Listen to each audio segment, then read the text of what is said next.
سال 2013 اب ختم ہونے کو ہے. یہ سال تبدیلیوں کا سال بھی ہے اور اس کے ساتھ ساتھ پاکستانی عوام کے لیے مزید مایوسیوں کا سال بھی ثابت ہوا. تبدیلیاں اس لحاظ سے کہ پاکستان کی تاریخ میں پہلی مرتبہ ایک ٹرانزیشن ہوئی، کیئر ٹیکر حکومت کے زیر انتظام الیکشن ہوئے، انڈیپینڈنٹ الیکشن کمیشن بھی موجود تھا اور میاں نواز شریف تیسری مرتبہ وزیر اعظم بنے. یہ تو ایک اچھی مثبت تبدیلی تھی. اس کے ساتھ ساتھ ایک اور بہت بڑی تبدیلی اس سال کے آخر میں یعنی 11/12/13 کو چیف جسٹس آف پاکستان کی جگہ جسٹس تصدیق حسین جیلانی کا جو سینئر موسٹ تھے چیف جسٹس بننا تھا. اس سے عدلیہ میں بڑی تبدیلیاں آئیں اور یہ تبدیلیاں آپ مثبت بھی کہہ سکتے ہیں کہ وہ ٹکر کلچر ختم ہوا. وہ سو موٹر کا جو ایک ہر وقت ہوتا تھا مسئلہ جس کے ذریعے ہر روز ہم صبح انٹرٹین ہوتے تھے کہ کسی سیاسی رہنما یا کسی بیوروکریٹ جو ہے اس کو پیشی ہوتی تھی، اب لگتا ہے کہ پینڈولم جو ہے وہ بیلنس سا ہو گیا. پھر ایک اور بہت بڑی تبدیلی آئی کہ جنرل اشفاق پرویز کیانی جو بطور آرمی چیف 6 سال اور اس سے پہلے ISI کے سربراہ تھے، تقریباً 1 دہائی تک پاکستان کی پالیسیوں پر ان کی چھاپ رہی. وہ ان کے بارے میں کہا جا رہا تھا کہ یہ اب کہاں جائیں گے، یہ تو جائیں گے نہیں، یہ تو کسی اور حیثیت میں آ جائیں گے.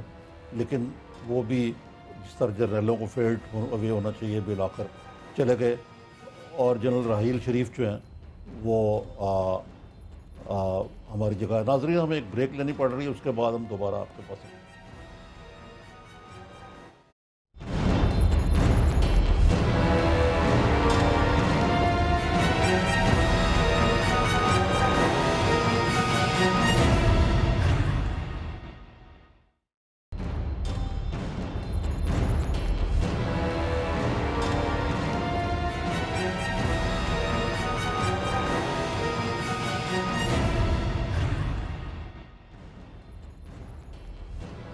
ویلکم بیک ناظرین.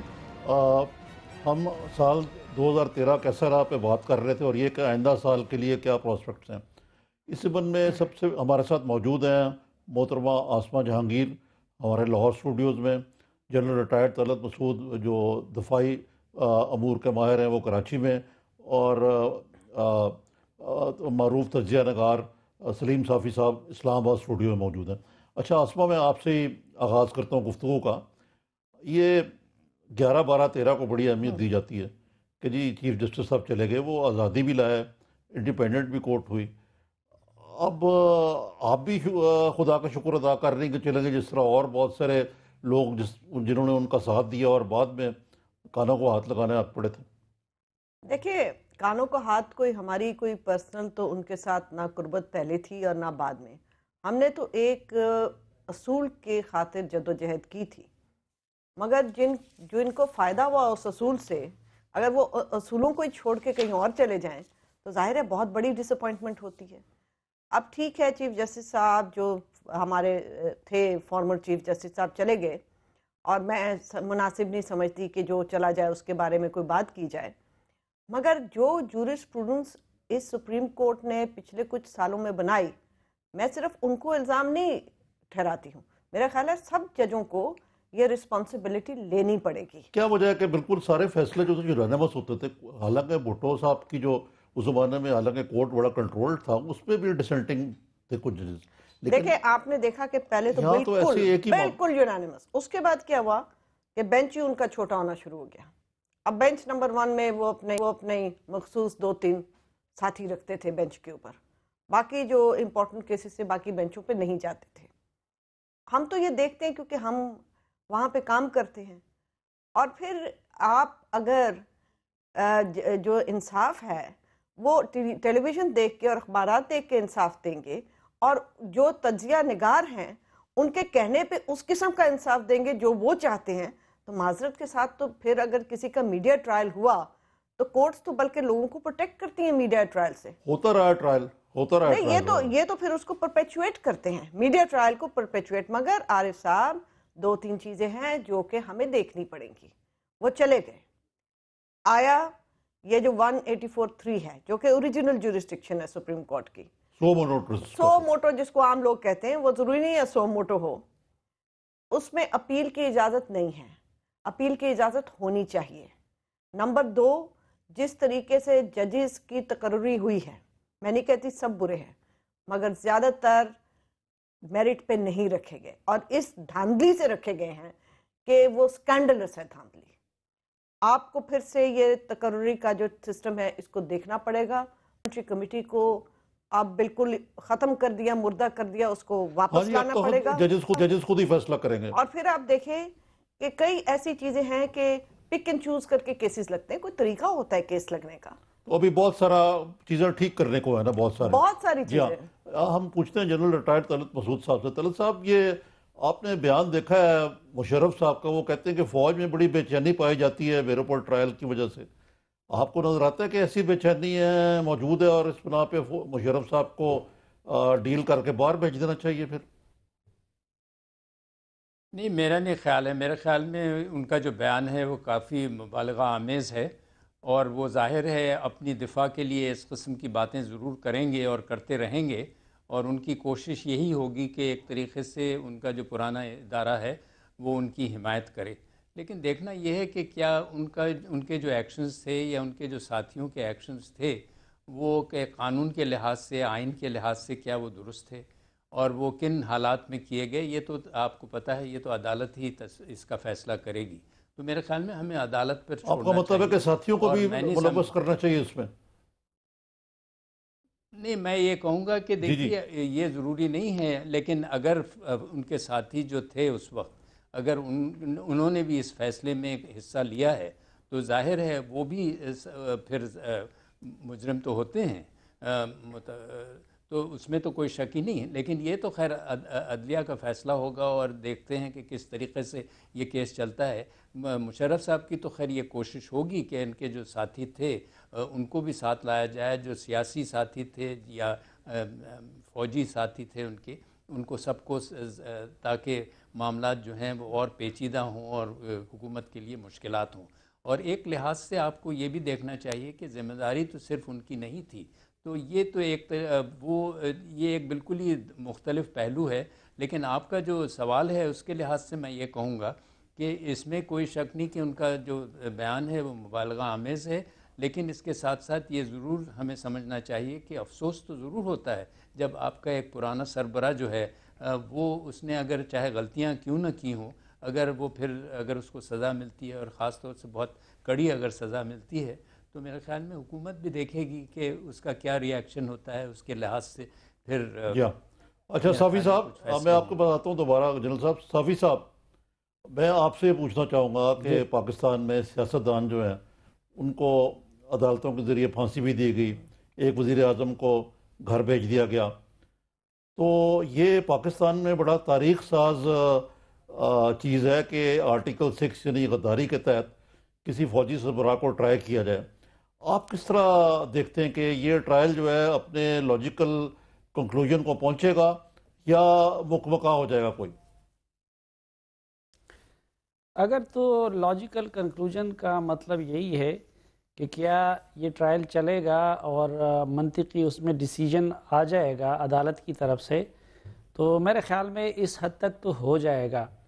لیکن اگر منطقی کنکلوژن کا مطلب یہی ہے کہ پرویز مشرف صاحب یا ان کے جو ساتھی ذمہ دار ہیں 3 نومبر کے بھی یا اس سے پہلے جو بڑا جرم ہوا تھا 12 اکتوبر 99 کے، ان کو سزا مل بھی جائے گی جو اس جرم کا لکھا گیا ہے، تو میرے خیال میں اس کنکلوژن تک کبھی یہ نہیں پہنچے گا۔ وجہ اس کی یہی ہے کہ ایک تو جو لوگ سزا دینے کے لیے چلے ہیں یا جو اس کیس میں ان کے خلاف مدعی بنے ہیں یعنی موجودہ حکمران، ان کی اپنی تاریخ بھی کوئی اتنی شاندار نہیں ہے، وہ خود بھی ہائی مورل گراؤنڈ پہ نہیں کھڑے ہیں، وہ خود بھی ماضی میں سعودی عرب کے ذریعے ڈیل کر کے باہر گئے تھے، اور یقیناً کسی نہ کسی سٹیج پہ وہ لوگ بھی حرکت میں آئیں گے، اور جب وہ حرکت میں آئیں گے تو جو موجودہ ہمارے حکمران ہیں وہ ان کے سامنے پھر نہیں ٹھہر سکتے۔ دوسری وجہ جو فوج کی بے چینی کی آج انہوں نے بات کی ہے، شاید اس میں مبالغہ ہوگا، جو پرویز مشرف صاحب جو تاثر دے رہے ہیں اور یہ بھی ہے کہ جو کچھ اس سے پہلے ہوتا رہا یا اب ہو رہا ہے تو شاید حکمرانوں نے اس کے لیے فوجی قیادت سے NOC بھی لی ہوگی، لیکن جو چودھری شجاعت حسین صاحب اب جس طرح بہت عرصے کے بعد خاموشی توڑ کے پرویز مشرف صاحب کی حمایت میں میدان میں آ گئے ہیں، یا اس روز ان کی پیشی کے موقع پہ جو ایک بم کے رکھ کے جانے کا واقعہ ہوا، تو اس سے تو یہ لگتا ہے کہ واقعی بے چینی ہے یا ہمدردی ہے اپنے ادارے کے اندر پرویز مشرف صاحب کے ساتھ، اور جب وہاں سے ہمدردی ہوگی تو پھر موجودہ سیاسی سیٹر میں نہیں سمجھتا کہ اس طرح کا مقدمہ منطقی انجام تک پہنچ جائے گا اور پرویز مشرف کو واقعی سزا ہو جائے گی۔ آپ کا خیال ہے؟ عارف صاحب میں سمجھتی ہوں کہ ہم دیوانے ہو چکے ہیں، یہ ڈیو پروسیس ہو رہی ہے؟ سر ہم دیوانے ہو چکے ہیں، یہ مسئلہ قانون کا نہیں ہے، یہ ایک سیاسی مسئلہ ہے۔ معذرت کے ساتھ کون سی سیاسی پارٹی ہے جس نے ڈکٹیٹرشپ یا ملٹری گورنمنٹ کا ساتھ نہیں دیا؟ مجھے گنوا دیجئے، آپ کے سامنے ہیں ساری سیاسی پارٹیاں۔ نہیں بلکہ ایک سیاسی پارٹی کا نام لے لیجئے تو جرنیلوں کی کوکھ سے جنم دیا۔ ایک سیاسی پارٹی کا نام لے دیجئے مجھے۔ یہ تو آپ وہی بات کہہ رہی ہیں کہ جسے کہتے ہیں شیخ رشید کے یہ سارے فوجیوں کے گم میں نہیں لگے۔ اگر میں ایک جج ہوں، میں کہوں جناب یہ اپنا گند آپ خود سمیٹیں، یہ ایک سیاسی مسئلہ ہے۔ دوسرا آپ نے کہا، مشرف صاحب نے کہا کہ فوج میں بہت بے چینی ہے۔ میرا اپنا یہ تجزیہ ہے، کچھ انفارمیشن ہے، کچھ تجزیہ ہے، کہ اگر مشرف صاحب اتنے پیارے ہوتے نا فوج کو تو یہ اس طرح جاتے بھی نہ، یہ ڈیڈ ویٹ ہو چکے تھے اور یہ ڈیلوشنل ہیں تھوڑے سے۔ وہ نظر آ رہا تھا 3 نومبر کے بعد کہ ایک فوج کے حصے نے فیصلہ کر لیا تھا کہ ناؤ گیٹ ریڈ آف ہم۔ میں آپ سے کیوں کہہ رہی ہوں، سب سے بڑی مایوسی تو ان کو جنرل کینی سے ہونی چاہیے۔ بالکل ہونی چاہیے۔ میں آپ کو کیوں یہ کہہ رہی ہوں، جو یہ لائرز موومنٹ شروع ہوئی، آپ ٹی وی میں ان کے چہرے جو ہے نا آپ دیکھ لیجئے گا، اس موومنٹ میں پہلے کون لوگ تھے، اور 3 نومبر کے بعد کے چہرے دیکھ لیجئے گا۔ پہلے وہی وکیل سر پھرے تھے، 3 نومبر کے بعد جو چہرے آنے شروع ہوئے وہ ٹپیکل اسلام آباد کے ڈیپ سٹیٹ کے مول تھے جو آنے شروع ہوئے۔ تو مشرف صاحب تو تب سے ہی ڈمپ ہوئے ہوئے تھے۔ دوسری بات یہ ہے کہ میں سمجھتی ہوں کہ وہ بے نظیر بھٹو سمجھتی تھی ان چیزوں کو، وہ ایک سیاسی لیڈر تھی جو کہ پاکستان کو بڑی اچھی طرح سمجھتی تھی۔ اس نے ایسے ہی نہیں کہا کہ بھائی یہاں پہ ٹروتھ اور ریکنسیلیشن کرو، یہاں اور کوئی چارہ نہیں ہے۔ آپ مجھے بتائیں، میں اپنی بات تو کر سکتی، ماں سوا میرے کوئی ایسا پاکستانی نہیں تھا جس کی کوئی یہاں پہ کوئی جسے کہتے ہیں جو سول سوسائٹی کا ممبر تھا جو کہ مشرف صاحب کی حمایت نہیں کر رہا تھا۔ اور مجھے تب لوگ کہتے تھے پاگل ہے، میں کہے بھائی میرا مشرف کے ساتھ کوئی لینا دینا نہیں، آج بھی نہیں ہے، تب بھی نہیں تھا۔ ایک ملٹری کے آنے پہ پڑھے لکھے لوگ جب خوش ہوں اور کہیں کہ لبرلزم آ گئی ہے، ان کا آپ کیا علاج کریں گے؟ جی یہاں تو لکھا گیا کالم کہ جی بہت سارے ہمارے صحافی بھی کہ جی پہلے یہ ماریں گے مولویوں کو، پھر یہ جمہوریت کی بات میں کریں گے، اور دیکھیے اس میں ہم نے آپ کے سامنے بات ہے، اور ایسے دانشور لوگ یہ کہتے ہیں۔ ہاں بالکل صحیح ہے، آپ یاد ہے آپ کو، مگر میں آپ سے کہہ رہی ہوں کہ یہ ہماری بڑی بدقسمتی ہوگی، بہت بڑی بدقسمتی ہوگی اگر ہم یہاں پہ ریونج کی سیاست لائیں گے۔ ہاں جو اگر کوئی کرائم کیا ہے اس گورنمنٹ نے، اس کا آپ ضرور ازالہ کریں۔ میں سمجھتی ہوں بگٹی کا جو مرڈر ہے وہ میرے لیے زیادہ ضروری ہے، تاکہ آئندہ کوئی عامر آ کے کسی سیاستدان کا قتل جو ہے اس کو سپورٹ نہ کرے۔ دوسرا آپ نے ایک بات کی، سوری میں یہ کر رہی ہوں، جہاں پہ آپ نے جوڈیشری کا کہا کہ انڈیپینڈنٹ ہوگی۔ دیکھیں میرا یہ میں تجزیہ نہیں کہہ رہی، یہ تو آپ دیکھ سکتے ہیں، ملٹری جب بھی ملٹری گورنمنٹ ہوتی ہے تو تب ہماری جوڈیشری انڈیپینڈنٹ نہیں ہوتی ہے۔ جب بھی سویلین گورنمنٹ آئی ہے تو جوڈیشری نے اپنی انڈیپینڈنس دکھائی۔ آسما جیلانی کیس کب آیا؟ جب بھٹو کی گورنمنٹ تھی۔ الجہاد کب آیا؟ جب بے نظیر کی گورنمنٹ تھی۔ تو سویلین گورنمنٹ کے سامنے تو یہ بڑے خوشی سے کھڑے ہوتے ہیں، کیونکہ ان کو بھی، ان کے سربراہوں کو بھی کہیں نہ کہیں سے سپورٹ ہوتی ہے۔ یہ آپ کی بات ٹھیک ہے کہ جب فوجی آتے ہیں تو پی سی او پہ سائن کر کے تب تو بالکل جسے کہتے ہیں نا، میں آپ کو کہہ رہی ہوں، میں کسٹڈی کیسز آپ کو دکھا سکتی ہوں جہاں پہ دوسری طرف فوجی ہے۔ جسٹس افتخار نے بھی تو پی سی او کو دستخط کیا تھا۔ اب وہ تو بہت بڑی بات ہے، میں آپ کو کہہ رہی ہوں کسٹڈی کیسز جہاں دوسری طرف فوجی بریگیڈیئر ہو یہ کبھی بچہ نہیں دیتے تھے. جی جی ٹھیک ہے. اچھا اب چلتے ہیں جنرل صاحب کی طرف. جنرل صاحب ایک اور موضوع جس کی طرف میں آپ سے بات کرنا چاہ رہا تھا وہ تھا یہ طالبان سے مذاکرات کے بارے میں. جی کون سے مذاکرات, کیسے مذاکرات اور کہاں پہ یہ مذاکرات ہوں گے؟ ہمیں لگتا یہ ہے کہ مذاکرات کے لیے بڑے کوشاں تھے. ہمارے وزیر داخلہ نثار علی نے کہا کہ حکیم اللہ مسعود کو ڈرون سے ہلاک نہیں کیا بلکہ مذاکرات کی پروسیس کو کر دیا گیا. ایک دوسری طرف یہ لگتا ہے کہ جنرل راحیل شریف جو ہیں یہ کچھ زیادہ کیٹیگوریکل لگتے ہیں مجھے طالبان کے معاملے میں کارروائی کرنے پہ, اور نارتھ وزیرستان میں تھوڑی بہت کارروائی کا شروعات بھی ہوا ہے. تو آپ کو لگتا ہے کہ یہ موجودہ جو نئے سربراہ ہیں ان کے ہوتے ہوئے کچھ پیراڈائم چینج ہو رہا ہے کہ پہلے ان کو بیٹل گراؤنڈ پہ مارا جائے پھر کچھ کسی قسم کی اسٹرینتھ کے بیسس پہ مذاکرات کیے جائیں؟ دیکھیے میرے خیال میں جس طریقے سے حکومت نے اور خاص طور سے عمران خان نے پوزیشن لی بھی تھی کہ ہم ان سے بات چیت کریں گے اور مسلسل اس کے اوپر زور دیا جا رہا تھا, اور بلکہ ایک طریقے سے ایسے لگ رہا تھا کہ ریاست تو بالکل ہی لاچار اور کمزور ہو گئی ہے, اور صرف یہ جو تحریک طالبان پاکستان ہیں اور دوسری جو جنگجو قوتیں پاکستان میں انہی کے پاس, یہ غیر ریاستی ادارے جو ہیں انہی کے پاس قوت ہے. تو ایک عجیب تماشا تھا اور لوگ جو تھے اس قدر مایوس تھے کہ کیا حکومت واقعی میں ختم ہو گئی ہے. تو میرے خیال میں اب تو کم سے کم یہ لگتا ہے کہ شاید نواز شریف صاحب جو ہیں ان کی سوچ میں تبدیلی آئی ہے, اور اب یہ سمجھتے ہیں کہ سوائے اس کے کہ اگر ہم ریاست اپنا زور دکھائے اور اگر یہ بات چیت کے اوپر راضی نہیں ہوتے ہیں, جو کہ میرے خیال میں بڑا مشکل ہے, تو پھر بالکل آپریشن ہونا چاہیے.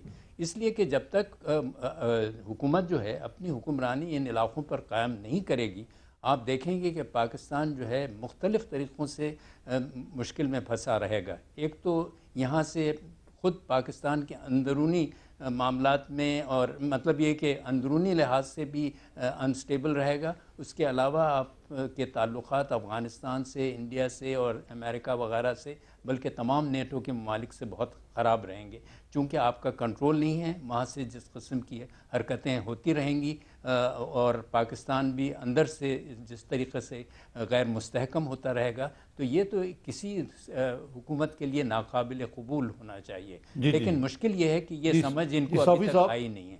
تو میں سمجھتا ہوں جی صحیح ہے صاحب. میں آپ کو دوبارہ آؤں گا. صافی صاحب, یہ آپ کا خیال ہے کہ کیسے ہونا چاہیے؟ پہلے کوئی آپریشن ہونا چاہیے پھر مذاکرات ہونا چاہیے, یا مذاکرات کے لیے واقعی راہ ہموار ہوئی ہے؟ میرے خیال میں پہلے جو ہماری منافقت اور تضادات پہ مبنی پالیسی ہے اس کے خلاف آپریشن ہونا چاہیے, اور اپنی پالیسیوں سے ان دوہرے معیارات کو اور سرحد کے ایک پار کچھ اور دوسرے پار کچھ اور جو ہم چاہتے ہیں اس چیز کو نکالنا چاہیے. تو اس کے بعد شاید نہ آپریشن کی ضرورت پڑے اور شاید اس کے بعد مذاکرات بھی کامیاب ہو جائے. اور جب تک ہماری پالیسیوں میں وہ تضادات موجود ہیں تو تب تک نہ آپریشن کسی مسئلے کا حل ہو سکتا ہے اور نہ مذاکرات کے ذریعے مسئلے کو حل کیا جا سکتا ہے. آپ کیا کہہ رہے ہیں ہماری منافقت؟ یہ ہماری منافقت جو ہے یہ سیاستدانوں کی ہے یا اسٹیبلشمنٹ کی ہے, یا دونوں کی ہے, یا ہمارے جیسے صحافی بھائیوں کی ہے؟ یہ اصل میں تو ان لوگوں کی ہیں جن کے ہاتھ میں امریکہ, افغانستان اور ہندوستان کے ساتھ ہمارے معاملات ہیں, جو ہماری فورن پالیسی کو اور نیشنل سیکیورٹی کی پالیسیوں کو لیڈ کرتے ہیں. اور پھر ان کے نتیجے میں وہ چونکہ پھر میڈیا کو بھی ہم سچ تو وہ نہیں بول سکتے. جب پالیسی میں منافقت ہوگی اور تضاد ہوگی تو آپ قوم کے ساتھ اس کو شیئر نہیں کر سکتے. تو اس لیے پھر وہ منافقت اور وہ تضادات ہم سب مل کے, مثلا اس وقت میڈیا پہ ہم جتنا بھی ایکسرسائز کر رہے ہیں اس مسئلے پہ, آج تک ہم نے قوم کو ایجوکیٹ تو نہیں کیا, ہم نے قوم کو کنفیوز کر دیا ہے. تو جب تک وہ چیزیں ہوگی نہ قوم میں یکسوئی آ سکتی ہے, نہ سول ملٹری ٹوٹلی ایک پیج پہ آ سکتے ہیں, اور نہ ہمارے یہ جو مذاکرات کے اقدامات ہیں یہ کامیاب ہو سکتے ہیں, اور نہ آپریشن کے ہو سکتے ہیں. اب مثلا میں جہاں تک اس حکومت کا معاملہ ہے تو اس وقت وہ خود کنفیوز نظر آتی ہے. جس طریقے سے وہ مذاکرات کرنے جا رہی ہے تو میرے خیال میں 2014 تو کیا اگر 2024 بھی آ جائے گا کوئی حل نہیں نکلے گا. پھر وہ حکومت جو ہے طاقت, ابھی آپ نے بات کی کہ طاقت کے استعمال کی, اگر اسی طریقے سے طاقت استعمال ہوگا جس طرح کہ اس روز نارتھ وزیرستان میں استعمال کی گئی ہے، تو پھر میرے خیال میں ہم پورے پاکستان کو وزیرستان بنانا چاہتے ہیں۔ یہ بھی غلط فہمی ہے ہم لوگوں کی کہ جنرل کیانی صاحب کے دور میں مکمل خاموشی تھی، اس دوران بھی تیرا میں آپریشن جاری تھا، اس میں جیٹ جہاز بھی استعمال ہوئی ہے، اس سے بھی بمباری کی گئی ہے۔ پچھلے 3 سال سے اورکزئی ایجنسی میں ایسا آپریشن جاری تھا کہ جس میں جہاز استعمال ہوتے رہے، لیکن مسئلہ ہمارا یہ ہے کہ ہم جب طاقت بھی استعمال کرتے رہے تو جز کے خلاف استعمال کرتے رہے، کبھی ہم نے کل کو ایڈریس نہیں کیا، اور جب ہم نے مذاکرات بھی کیے تو وہ ہمیشہ جز کے ساتھ کیے۔ اس لیے میں کہتا ہوں کہ اگر تو اس وقت ہمیں ایک بریک پہ جانا ہے، میں بریک دوبارہ آپ کے پاس آتا ہوں۔ ناظرین، ایک بریک کے بعد آپ سے دوبارہ اس مسئلے پر بات ہوگی۔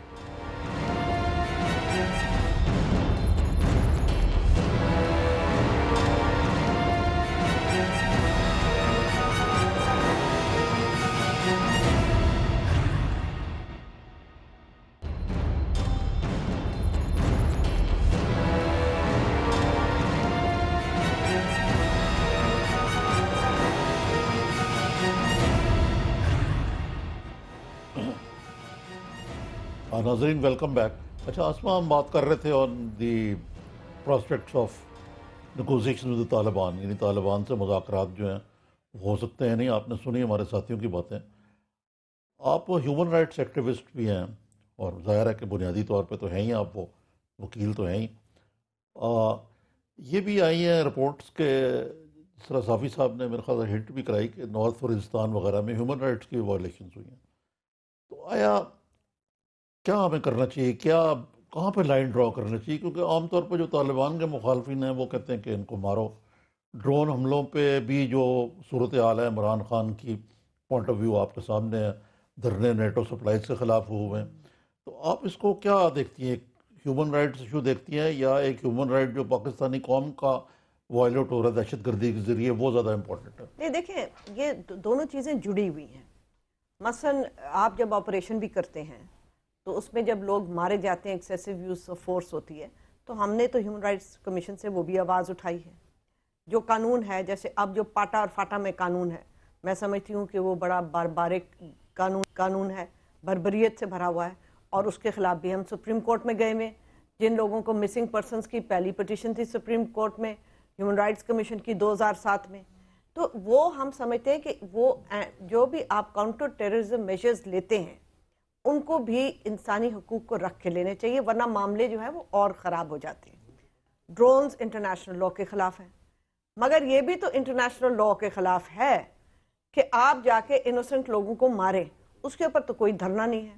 اب سوورینٹی کی بات آپ کرتے ہیں، مگر وہ بھی تو سوورینٹی گئی جہاں ساری دنیا کا چچک ازبک دہشت گرد آ کے ہمارے ملک میں بیٹھا ہے، اس کے خلاف کوئی نہیں بولتا ہے۔ عمران خان کا تو واضح طور پہ نرم گوشہ ہے۔ نرم گوشہ کیا، میں سمجھتی ہوں بلاول بھٹو نے جو بیان دیا بہت ٹھیک بیان دیا، اور ہمارے سیاستدانوں کو اب تھوڑی سی عقل آنی چاہیے۔ 2014 کو اتنی دور نہیں ہے، کوئی اسٹریٹجی ان مائنڈ نہیں ہے۔ آپ کا مقصد ہے جو صافی صاحب جس منافقت کا ذکر کر رہے تھے اس کو اب ختم کرنا چاہیے؟ بالکل ختم کرنا چاہیے۔ دیکھیں نا، اگر آپ نے کوئی پالیسی بنانی ہے تو آپ پیپل سینٹر پالیسی بنائیں گے نا، اپنے لوگوں کو پروٹیکشن کی پالیسی بنائیں گے، تو آپ کی ڈرون سے اگر لوگوں کی وائلیشن ہوتی ہے ہم چیخے مارتے ہیں، مگر جب باقی ہمیں آ کے مارا ہے، دہشت ہے یہاں پہ، کوئی گھر سے نہیں نکل سکتا، اور پھر آپ اس پہ ترا دیکھیں کہ ایک سیاسی پارٹی کے لیڈر نے یہ بیان دیا کہ اگر ہماری فوج نے آپریشن کیا تو وہ ہار جائے گی۔ عارف صاحب، میں یہ بیان دیتی تو میری جد پشتیں جو ہے وہ اندر رہتی، مجھے ٹریٹر کہا جاتا، مجھے در بدر کر دیا جاتا۔ اگر آپ یہ کہہ رہے ہیں تو آپ لوگوں کو یہ بیان دے رہے ہیں اور یہ میسج دے رہے ہیں کہ بھئی ہم تو کچھ کر نہیں سکتے، باہر والوں کو ہم کہہ نہیں سکتے، تو آپ انہیں برداشت کریں۔ تو پھر مجھے بتائیں سرمایہ باہر جائے گا کہ نہیں؟ یہاں پہ کوئی انویسٹ کرے گا کہ نہیں؟ اس لحاظ سے تو وارنٹ ٹیرر بعض اوقات لگتا ہے کہ ہم پہلے ہی ہار چکے ہوئے ہیں، جو نثار صاحب کے بیان سنے آپ تو ہم اس بارے میں اب صافی صاحب سے پوچھتے ہیں۔ صافی یہ بتائیے، ایک اور موضوع کی طرف چلتے ہیں۔ یہ آپ کا میں نے ایک مضمون دیکھا ہے، آپ بڑے کو مایوس نظر آتے ہیں حکومت کی کارکردگی سے۔ یہ جو 6 مہینے یہ کیسے رہے؟ اگر آپ دیکھیں اس دوران انفلیشن جو ہے وہ ڈبل ڈیجٹ ہو گئی، اسی طریقے سے ڈالر جو ہے وہ آسمان سے باتیں کر رہا ہے، ریزروز نیچے چلے گئے، اور باقی بھی کوئی گو مگو کی سی کیفیت نظر آتی ہے۔ کچھ اچھی باتیں بھی ہیں، جس طرح بھارت سے تعلقات جو ہیں وہ شریف برادران جو جس انداز سے بہتر کر رہے ہیں، لگتا ہے کہ فورن پالیسی کے اندر کچھ جہت جو ہے وہ بہتر کرنے کی کوشش کر، لیکن وہاں بھی نظر آتا ہے کہ فورن آفس میں بھی لڑائی جھگڑا زیادہ ہو رہا ہے اور کام کم ہو رہا ہے۔ دیکھیں جی، اس کی ایک وجہ تو میرے شاید یہی ہے کہ جن لوگوں سے آپ نے کچھ نہ کچھ امیدیں وابستہ کی ہوں تو ان کے بارے میں پھر حساسیت بھی زیادہ ہوتی ہے اور مایوسی بھی ہوتی ہے۔ اب بدقسمتی سے میں بھی ان لوگوں میں شامل تھا جو پچھلے 6-7 سال میں میاں صاحب اور ان کی پارٹی نے جو بیانات شروع کیے تھے یا جو پوسٹر ان کا سامنے آیا تھا، تو میں بھی اس پہ شاید دھوکہ کھا گیا تھا اور کچھ خیر کی توقع میں نے بھی وابستہ کی تھی، خصوصاً نیشنل سیکیورٹی اور فورن پالیسی کے حوالے سے۔ ابھی بھی کھانے کو تیار ہوں، لیکن کچھ ہو بھی تو صحیح نا۔ نہیں، یہی میں کہہ رہا ہوں نا کہ الیکشن سے پہلے جو کچھ ہم سنتے تھے، ہمیں یہ امید چلی تھی کہ وہ اس وقت ہمارے ہاں نیشنل سیکیورٹی کے، فورن پالیسی کے ان سب تصورات کو بدل دیں گے، یعنی اس سے پہلے وہ جن خیالات کا اظہار کرتے تھے اب بھی ڈائریکشن ان کی وہی نظر آتی ہے۔ لیکن ایک تو یہ کہ اس حوالے سے مجھے ذاتی طور پہ بڑی شدید مایوسی اس لیے ہوئی ہے کہ نمبر ایک، یہ معاملات اب اقتدار سنبھالنے کے بعد ان کی ترجیحات میں سر فہرست نظر نہیں آتے۔ ان کے ترجیحات میں یہ چیزیں تو سر فہرست نظر آتی ہیں کہ اپنے ایک منظوری نظر کو ایوان صدر میں بٹھاؤ، دوسرے کو لندن سے بلا کے گورنر بناؤ، تیسرے کو یہ کرو، لیکن یہ چیزیں، ایک یہ ہماری مایوسی کی وجہ ہے۔ دوسرا، خود ان کے رویے میں جمہوریت بہت کم نظر آتی ہے، جس طریقے سے وہ اپنی پارٹی کو اور پارلیمنٹ کو اور دیگر اداروں کو ڈیل کر رہے ہیں۔ تیسری بات یہ ہے کہ ہندوستان کے ساتھ معاملات ٹھیک ہے، زبانی حد تک وہ بات ٹھیک کر رہے ہیں، لیکن اس کے لیے جو ہوم ورک یا جو ٹیم چاہیے وہ ہمیں کہیں نظر نہیں آتی۔ ادھر فیورٹزم کی بنیاد پہ ٹیم کا تقرر کیا جاتا ہے۔ اسی طرح یہ جو نیشنل سیکیورٹی اور طالبانائزیشن کا ہے، جو افغانستان کے ساتھ معاملات ہیں، یہ دیکھیں اس کا ایک نظریاتی ڈائمنشن ہے جو سب سے زیادہ جوہری اور بنیادی حیثیت رکھتا ہے، پھر اس کے اکنامک اور پولیٹیکل اور باقی چیزیں بھی ہے۔ وہ کمپریہنسو پالیسی بھی ہمیں نظر نہیں آتی۔ اس حوالے سے ابھی تک ہم دیکھ رہے ہیں، مجھے اعتراض یہ ہے کہ میری ان پالیسیوں میں منافقت ہے۔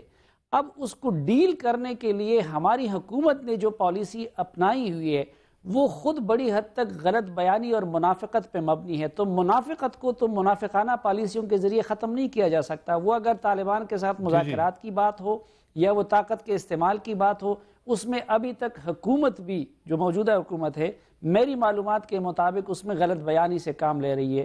تو اسی وجہ سے ہم یعنی اس میری تحریروں میں یا اسی طرح کے پروگرام میں وہ مایوسی آپ کو نظر آتی ہے۔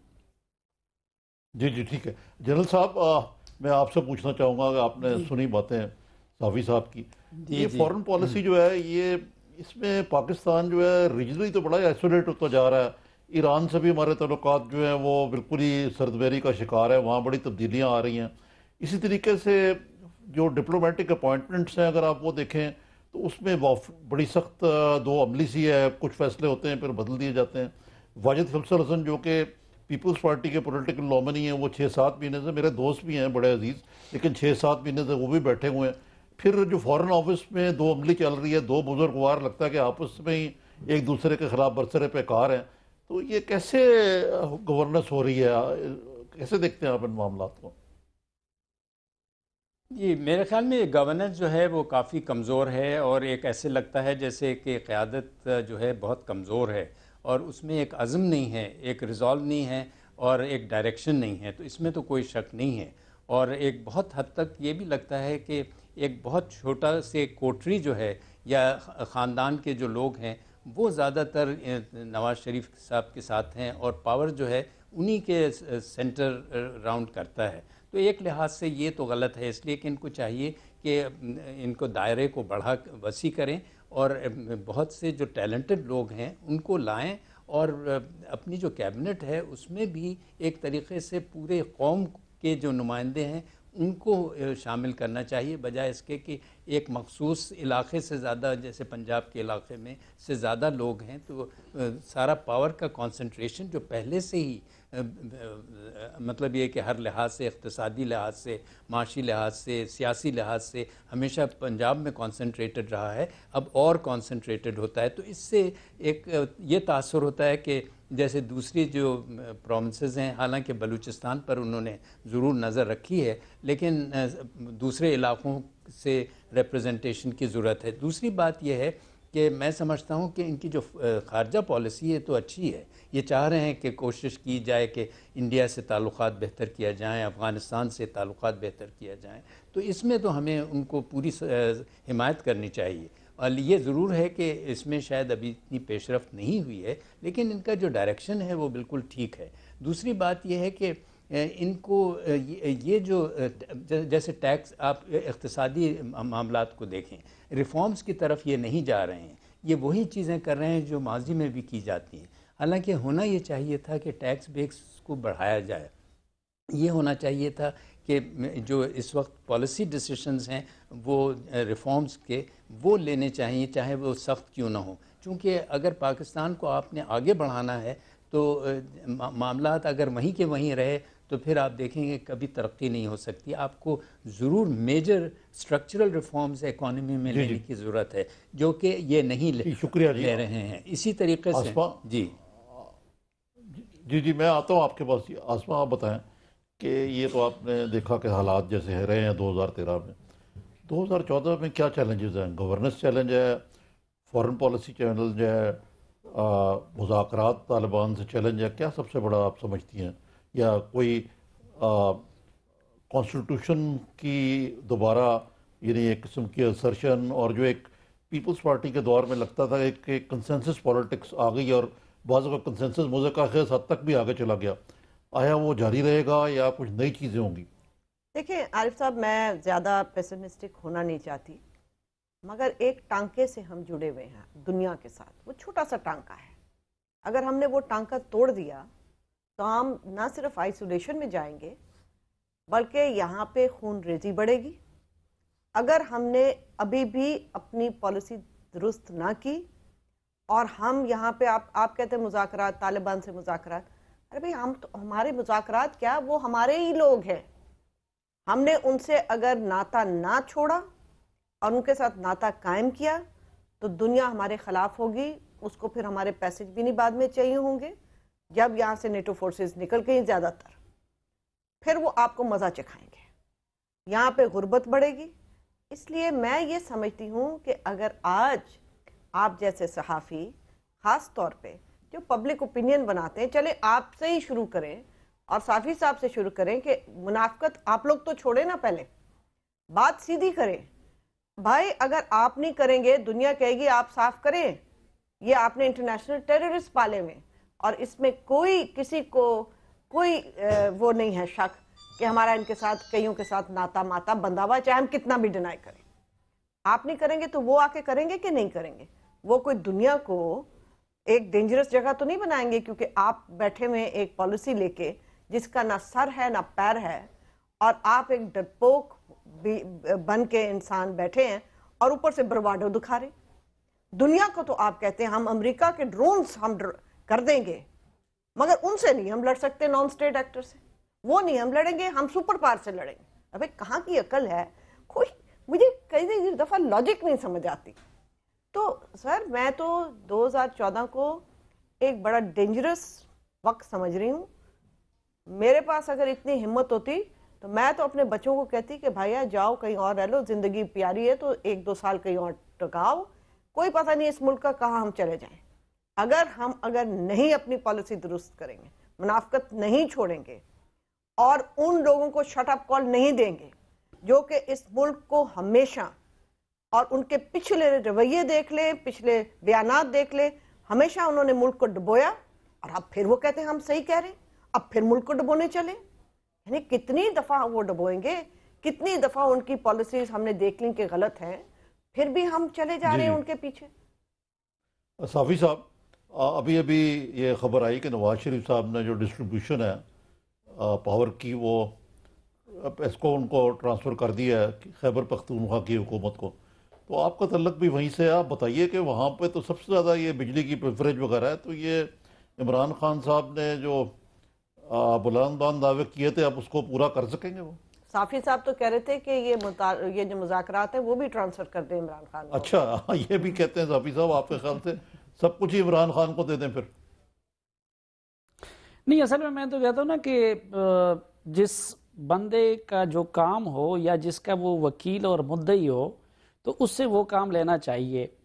اب یہ ہم بات کر رہے تھے نا کہ یہ ڈائریکشن کی، تو ٹھیک ہے ڈائریکشن میاں نواز شریف صاحب کی ٹھیک ہوگی ہندوستان یا امریکہ یا افغانستان سے متعلق، لیکن سوال یہ ہے وہ کہتے ہیں جی اب میں نیا ویژن دے رہا ہوں، اور نئے ویژن کو دینے کے لیے فارن پالیسی میں آپ لا کے ڈرائیونگ سیٹ پہ فاطمی صاحب کو بٹھا دے. یعنی یہ تو اس طرح ہے کہ آپ حسبہ بل نافذ کرنے چلے ہیں اور آپ وزیر قانون آسما جہانگیر صاحبہ کو بنا دے. یہاں پھر یہ ہے کہ آپ ملک میں ثقافت کو فروغ دینا چاہتے ہیں اور آپ اس کے لیے وزیر جو ہے وہ منور حسن صاحب کو بنا دے. تو میاں صاحب کے ہاں ایک تو ہمیں یہ رویہ نظر آتا ہے. دوسری بات یہ ہے کہ جو خیبر پختونخوا میں جو کچھ ہو رہا ہے، تو بدقسمتی یہ ہے کہ خیبر پختونخوا اور فاٹا یہ پچھلے کئی دہائیوں سے یہ لیبارٹری کی حیثیت اختیار کر گئے ہیں، عالمی اسٹیبلشمنٹ کے لیے بھی اور پاکستانی اسٹیبلشمنٹ کے لیے بھی.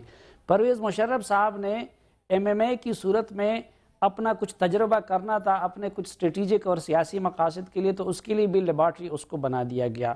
اور ابھی تحریک انصاف کو ٹھیک ہے جو فضا بنا دی گئی، اس کے نتیجے میں تحریک انصاف کو وہاں سے ووٹ پڑے. کچھ اور بھی اللہ ہم پہ رحم کرے، ہم پختون جو ہے ذہن کا استعمال بھی بہت کم کرتے ہیں، جذبات سے زیادہ کام لیتے ہیں، وہ تو ہو گیا. اب اس حوالے سے بھی میاں صاحب بہت نہیں، دونوں بڑے خطرناک کھیل کھیل رہے ہیں اس وقت وہاں، عمران خان صاحب بھی اور میاں نواز شریف صاحب بھی. نواز شریف صاحب سوچ سمجھ کے یہ سب چیزیں ان کو کر رہے، ان اقتدار بھی ان کو دے دیا گیا، وہاں پہ توجہ بھی نہیں دے رہے. وہ سمجھتے ہیں کہ طالبان اور سیکیورٹی ان کا مسئلہ ہے، اس لیے خود ڈرائیونگ سیٹ پہ نہیں آنا چاہتے ہیں. وہ چاہتے ہیں کہ یہ PTI والے وہاں پہ پٹ جائیں تاکہ وہ پنجاب اور وہاں پہ نہ آ سکے. بلاول ہاؤس کے سامنے سڑک کھلوانے پہ زیادہ زور دے رہے ہیں. وہ تو وہی چیز ہے نا کہ کہیں وہ وہاں سڑک کھلوانے پہ زیادہ زور دے رہے ہیں، کہاں نیٹو سپلائی وہ بند کرانے پہ زیادا زور رہے. اب یہ دیکھیں پولیس ان سے نہیں سنبھالی جا رہی، جو روٹین کے محکمے ان سے نہیں سنبھالی، اور ادھر سے وہ ان کا پیپکو کا یا پیسکو کا کنٹرول چاہتے ہیں. تو میرے خیال میں میاں صاحب نے بھی، اب دیکھیں اس پورے عرصے میں میاں صاحب نے پشاور کا صرف ایک دورہ کیا ہے، وہ بھی گورنر ہاؤس سے ہو کے واپس آ گئے. اور مولانا صاحب کو بھی وہ یہی نصیحت کر رہے ہیں کہ ان کو کرنے دو. اسی طرح ان کی ذمہ داریاں بھی بڑھا رہے ہیں اور ادھر سے وہ نان ایشوز میں لگے ہوئے ہیں. اس وقت آپ دیکھیں کہ خیبر پختونخوا، فاٹا اور یہ پشاور وغیرہ بھی اس وقت عملاً وہ ملیٹنٹ کے نرغے میں ہے. وہاں پہ حکومتی آج ڈان اخبار میں اسماعیل خان کی رپورٹ چھپی ہے DI خان جیل سے متعلق. اب ادھر سے آ کے آپ وفاقی محکموں کا کنٹرول بھی ان کو دے دے. تو میرے خیال میں یہ اس عمل کا حصہ ہے کہ میاں صاحب سوچ سمجھ کے PTI کو خیبر پختونخوا میں پٹوانا چاہتے ہیں، لیکن اس کے نتیجے میں جو وہاں پہ صوبے کے لوگ پٹ رہے ہیں، جو صوبہ پٹ رہے ہیں، جو فاٹا پٹ رہا ہے، اور یہ بھی ان کی غلط نہیں ہے. یہ معاملہ صرف وہاں تک محدود رہے گا. میرا خیال ہے یہ تو نواز شریف کی وہی پالیسیز کو پنجابی میں کہتے ہیں ہور چھپو. لیکن جنرل صاحب میں آپ سے پوچھنا چاہتا تھا کہ یہ جو آسمان ہے جو تصویر کھینچی کے بڑا خطرات ہیں، ایک اور جو چیز جس پہ ہم نے بات نہیں کی وہ ہے کہ 2014 جو ہے اس میں امریکی اور نیٹو فوجوں نے نکل جانا ہے وہاں سے افغانستان سے. اس کے بعد جو بلو بیک آئے گا پاکستان پہ طالبان کا، کیونکہ وہاں ابھی تک کوئی کنسنسس حکومت تو بن نہیں سکی براڈ بیس جس میں طالبان کو حصہ ملے، تو وہ پاکستان کے حصے میں آئیں گے. میری تو رائے یہی ہے، میں تو خیر جو کچھ میں سمجھتا ہوں تھوڑا بہت. تو آپ کو کیسے نظر آ رہی ہے یہ صورتحال؟ دیکھیے یہ بہت ممکن ہے کہ اگر افغانستان میں طالبان جو ہیں وہ زور پکڑ لیں اور وہ کافی علاقوں کے اوپر قابض ہو جائیں تو ظاہر ہے اس کے جو مضر اثرات ہوں گے وہ پاکستان پر ہوں گے اور پاکستان کے طالبان بھی اس سے انسپائر ہوں گے. تو میں یہ سمجھتا ہوں کہ پاکستان کو بہت سوچ سمجھ کر یہ جو افغان طالبان ہیں ان کی حمایت کرنی چاہیے، اس لیے کہ اگر یہ حمایت کریں گے تو پھر یہ پچھتا بھی سکتے ہیں، اس لیے کہ پھر اس کے جو مضر اثرات ہیں اس کے بارے میں بھی ان کو سوچنا چاہیے. اس لیے کہ جو افغان طالبان ہیں ان کے لیے تو دونوں طرف اگر سینکچوریز ہوں، یعنی اس قسم کے علاقے ہوں جہاں کہ وہ دونوں آپریٹ کر سکتے ہیں، تو آپ اس سے اندازہ لگا سکتے ہیں کہ پاکستان کتنا غیر مستحکم ہو جائے گا اگر اس قسم کے حالات ہوئے۔ تو ہمیں تو پوری طور سے کوشش کرنی چاہیے کہ جہاں تک ممکن ہو سکے یہ کوشش ہو کہ افغانستان کے حالات جو ہیں وہ بہتر ہوں۔ اس کے ساتھ ساتھ میں یہ بھی بتاؤں آپ کو کہ یہ بھی سوچنا چاہیے کہ کس وقت اگر واقعی میں ملٹری آپریشن انہوں نے شمالی وزیرستان میں کرنا ہے تو پھر وہ کون سا مناسب وقت ہوگا، اس لیے کہ جب افغانستان سے یہ انخلا کریں گی فورسز تو کیا وہ وقت ہوگا یا اس سے پہلے ہونا چاہیے؟ یہ تمام چیزیں ایسی ہیں۔ جنرل صاحب ہمارا وقت ختم ہو گیا، بدقسمتی سے آپ کا بہت بہت شکریہ۔ محترمہ آسمہ آپ تشریف لائیں، آپ کا بھی بہت بہت شکریہ، اور صافی صاحب آپ کا بھی بہت شکریہ۔ آپ نے دیکھا کہ ہماری گفتگو سے یہ معاملہ تو اخذ کیا جا سکتا ہے کہ 2014 ایک پرنظر خطر سال ہے، اور میرے خیال سے جمہوریت کے لیے بھی پاکستان میں فیصلہ کن ہوگا، اور یہ بات تو ہمارے سب جو پارٹیسپینٹس ہیں ان کی باتوں سے واضح ہوئی کہ ابھی میاں نواز شریف صاحب کو اگرچہ اور وقت دینا چاہیے، الیکٹریٹ نے تو ان کو 5 سال کا وقت دیا ہے، لیکن 5 سال گزارنے کے لیے جس قسم کی گڈ گورننس کی ضرورت ہے، خارجہ پالیسی میں بنیادی فیصلے کرنے کی ضرورت ہے، طالبان سے مذاکرات، طالبان کے خلاف ایکشن کرنے کی ضرورت ہے، وہ ابھی ارجنسی یا وہ ابھی گہرائی نظر نہیں آ رہی، اور جیسے کہ بات ہوئی کہ گورننس کے لیے کچھ تبدیلیاں کرنے کی بھی ضرورت ہے، یعنی وہ جو ایک انورڈ لکنگ سوچ ہے جس کے تحت محض جو ان کے ساتھی جو ہیں وہی ہیں جو انہوں نے اہل خاندان کا نام لیا، میں اس کو تھوڑا سا اور وسیع کروں گا، کرونیزم کا، یعنی کہ دوست نوازی یا وہی لوگ جو قریب ہیں، اور پھر جنرل صاحب نے جو پنجابیت کی بات کی اس کو بھی ضرورت ہے ڈیفیوز کرنے کی۔ تو ان ساری باتوں کے باوجود میں تو یہی سمجھتا ہوں کہ میاں صاحب کو وہی وقت دینا چاہیے۔ ناظرین آپ کا بہت بہت شکریہ۔